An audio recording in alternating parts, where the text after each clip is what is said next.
Which sentence includes an unnecessary word?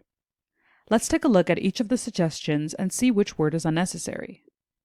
A. Sentence 2 includes the unnecessary word through. She brings readers together through a monthly literary meet. Were we to remove the word through, our sentence would read, She brings readers together a monthly literary meet, which we can hear just doesn't make sense. Through in this sentence functions as a preposition and tells us how she brought these readers together, with a monthly literary meet. As through is necessary here, we can mark this choice as incorrect.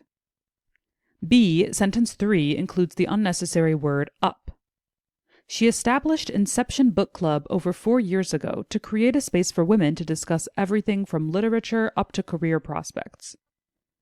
Were we to remove the word up from this sentence, it would read, a space for women to discuss everything from literature to career aspects, which we can hear sounds correct. The up here is unnecessary because in everything from literature to career prospects, the phrase everything from to already conveys the range of what was discussed. Adding up convolutes the sentence and its meaning. As this word is unnecessary, this is likely our answer, but we can take a look at the other choices if we'd like to be cautious. C. Sentence 6 includes the unnecessary word at. With more than 90 members, Saboba says that IBC's transition wasn't easy at first because members craved the intimacy of face-to-face interactions. Were we to remove the word at from our sentence, it would read, the transition wasn't easy first, which we can hear sounds wrong. As at first is a phrase unto itself, we need both words to complete the phrase, and at is necessary here. This choice can be marked as incorrect. And D. Sentence 9 includes the unnecessary word either.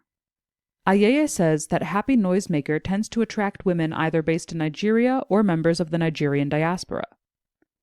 Were we to remove the word either from this sentence, it would read, Happy Noisemaker tends to attract women based in Nigeria or members of the Nigerian diaspora. This actually does make sense, as the or functions the same way as the either does. Therefore, this word is not necessarily needed. However, it's not incorrect to include it, as is the case with up in choice B. Taking all of our choices into account, we can see that the up in choice B is a better answer than the either in choice D, and therefore choice B can be marked as our final answer.